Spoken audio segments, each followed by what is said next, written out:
Assalamualaikum. Kita sambung balik perbincangan kita pada siri video yang lepas ya. Kita masih lagi membincangkan tentang load dan store. Cuma pada video kali ini saya nak bawa pelajar untuk lihat macam mana arahan load dan store ini berfungsi di dalam Keil ya. Di dalam Keil Simulator. Jadi ini perbincangan kita pada video yang lepas. Okey, arahan load, arahan load byte, arahan load half word dan arahan load byte dengan immediate offset. Arahan load half word juga dengan immediate offset. Cuma saya lupa nak bagi tahu dalam siri video sebelum ni, bila kita menggunakan nombor heksa di sini, pada bahagian depan ni kita kena letak 0x ya. Kalau kita untuk immediate offset kita bukan guna nombor heksa, mana kita pakai nombor 2, bukan 2, 4, 6, tidak perlu mention heksa lah. Tapi kalau kita nak letak nombor heksa selepas 9, iaitu A, B, C, D, E, F, kita kena letak 0x untuk bagi tahu assembler bahawa ini ialah nombor heksa. Katakan kita nak tambah A, jadi kita letak 0x A. Okey, faham ya? Baiklah, jadi untuk kita nak simulate, kita copy dulu contoh ni yang saya buat dalam video sebelum ni ke program Keil kita. Saya nak letak di mana ya? Kita letak di sini. Okey, dan saya align.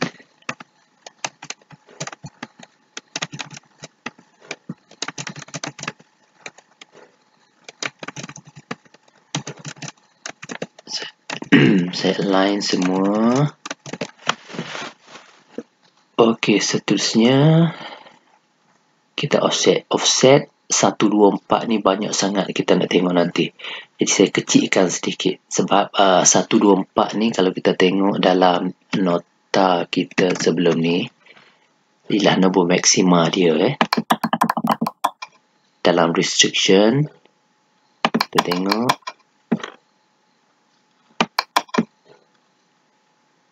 ni 0 dan 124 untuk immediate value. Jadi 0 hingga 124 ni ini maksima, jadi dan 1020 pun itu ialah nombor maksima. Jadi saya nak kecilkan nombor dia untuk memudahkan perbincangan kita nanti. Jadi saya buat nota di sini. Untuk komen kita letak macam ni immediate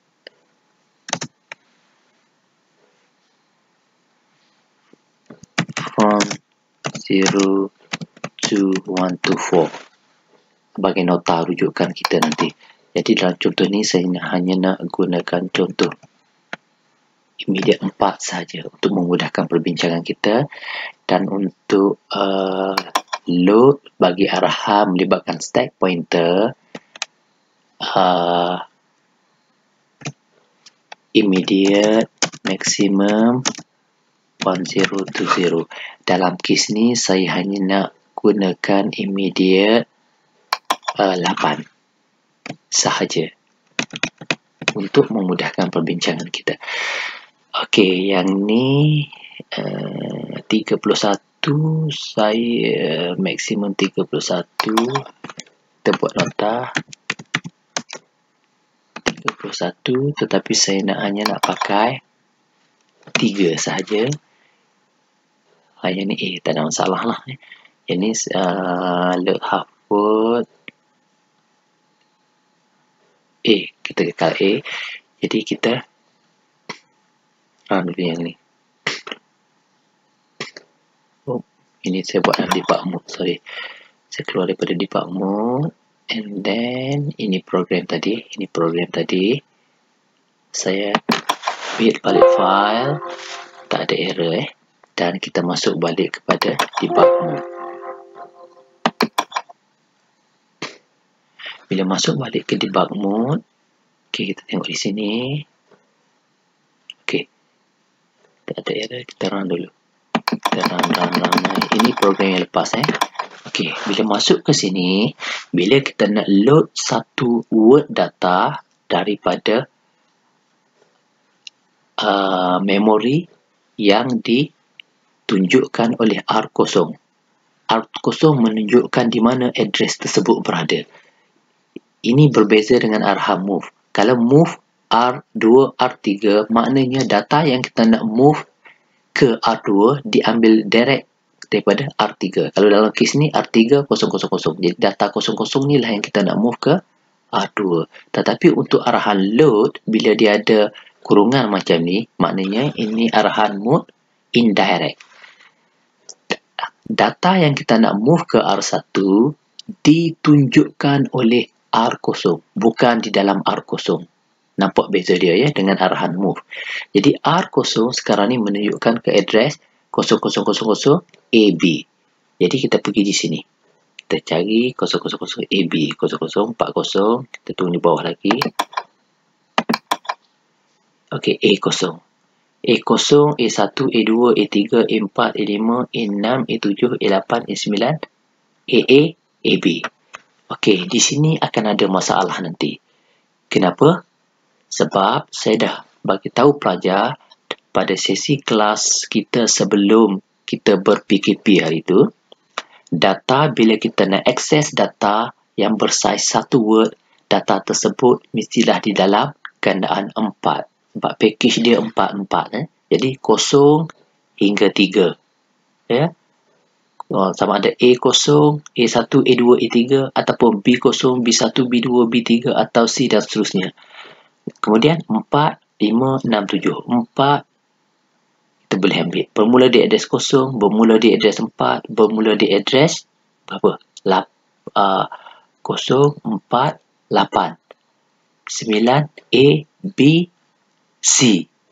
Jadi 0, 4, 8, C. B tak boleh. Maknanya AB ni tak boleh. Ya, R0 ni ada data AB. Kalau kita execute dia ke, dia akan jadi error. Jadi yang ni kita kena ubah. Kita kena baiki. Walaupun dari segi assemble, bila kita assemble tadi tak ada error. Sebab assemble tu dia akan check kita punya syntax ni sahaja. Sama ada error atau tidak. Tetapi yang ni dia akan berhadapan dengan error bila kita run nanti. Kita tak percaya, cuba kita tengok ya. Okey. Bila kita tengok dia pergi ke hard fault handler. Maknanya ada hardware fault di sini. Ini ialah interrupt ya. Kalau kita akan belajar detail nanti interrupt. Jadi untuk yang ni kita kena balik dan baiki program kita. Saya keluar daripada debug mode. Kita balik semula ke program kita. Jadi macam mana? R0 ni kita tak boleh gunakan address AB. Jadi kita kena masuk address lain lah untuk kita nak execute, nak tengok contoh dia. Jadi R0 ni saya masukkan dengan satu immediate value yang baru. Saya nak bagi instead of AB, kita letak AC lah tadi kan. AC yang selamat. Okey. R0 saya nak masukkan dengan immediate data AC. Saya nak loadkan dengan immediate data AC. Saya repeat balik file. Okey, tak ada error. Yang ni syntax baru. Kita akan tengok nanti. Untuk arahan load, kita tak boleh pakai immediate hashtag tu. Kita kena pakai macam ni, simbol macam ni. Okey, debug, tak ada error. Okey, kita pergi balik ke sana. Kita pergi balik sampai di sini. Jadi arahan ni kita nak load ke R0 ataupun base address, base register kita nanti R0 dengan address baru ialah iaitu AC. Okey, AC dah masuk ke R0 dan AC ni merujuk ke sini A80 A0. AC ni akan merujuk ke sini. C, D, E, F. Jadi data ni yang kita akan salin ke yang kita akan gerakkan ke R1. Ingat data ni sekarang ni berada di dalam memori. Ini bahagian memori. Kita nak masukkan data ni ke processor, ke microprocessor. Kita gunakan arahan load. Ingat jangan keliru dengan move. Move ni kita nak gerakkan data dari processor ke processor. Stack pointer ni dalam processor ke R8 juga dalam processor. Okey, kita tengok. Jadi tergerakkan dalam 1, 2, 3. Okey. Data ni daripada data yang berada di address yang ditunjukkan oleh R0 iaitu pada address AC. Address AC, ni AC dipindahkan ke R1. Okey. Kalau awak tengok dalam simulator ni, kalau pelajar tengok dalam simulator ni, data yang telah kita ambil dari memori ditandakan dengan warna merah ni untuk memudahkan pemerhatian kita ya. Dan kalau pelajar perasan, data asal dia kita nampak 11020000 kan. Tapi bila dia pergi ke sini, dia jadi 00000211.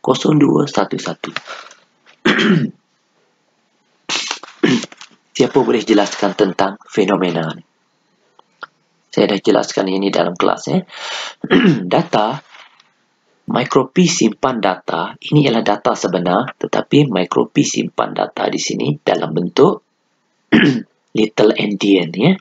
Jadi data yang disimpan dalam little endian ditukarkan ke big endian, iaitu dalam bentuk data asal ya. Kemudian dipindahkan ke MicroP. Data asal di sini ialah 00000211. Dia akan jadi 00000211.